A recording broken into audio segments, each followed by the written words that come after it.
Why is there so much chaos in conservative evangelicalism? Why are there so many denominations and so many competing doctrines and so many different interpretations of the Bible?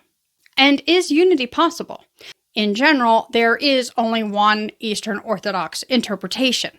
And in general, we don't see Catholic apologists arguing with other Catholic apologists over different Catholic interpretations, because in general, there is only one Catholic interpretation.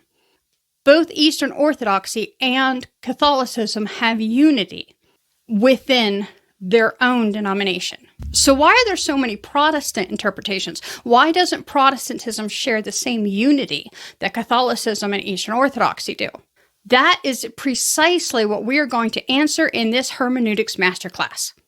Over the course of this playlist, we are going to dive deep into the field of interpretation. And by the end of it, you are going to be an interpretation expert.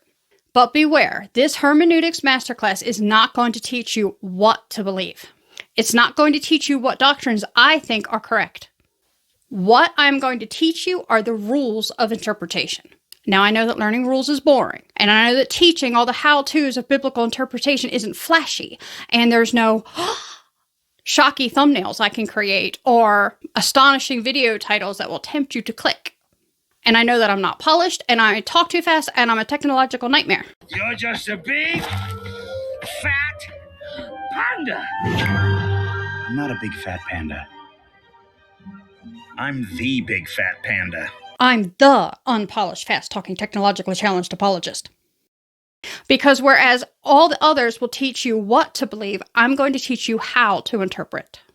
And by the end of this masterclass, you will be able to examine a verse and recognize which interpretation of that verse is implicitly taught, which interpretation is objective, which is subjective, which interpretation underwent various stages of development over the centuries, and which interpretation has been a constant since the 1st, 2nd, and 3rd centuries of church history. And then you will be able to choose which interpretation you believe based on criteria that is objective and consistent with all of Scripture. In addition, I'm going to teach you all of these rules irenically, which means neutrally. So whether you are Arminian or Calvinist or Lutheran or Anglican or Baptist, it doesn't matter. Whatever conservative evangelical denomination or non-denomination you belong to, this playlist will teach you how to be a hermeneutic expert. So if you want interesting, high-tech videos by polished apologists who teach you why doctrines X, Y, and Z are clearly taught in Scripture, you've come to the wrong place. But if you want to be 100% confident that the doctrines you believe in, hold fast to, and contend for are the result of using an objective, no-fail method of interpretation, then welcome to the boring truth. Hit subscribe and the notification bell, and I can't wait to see you there.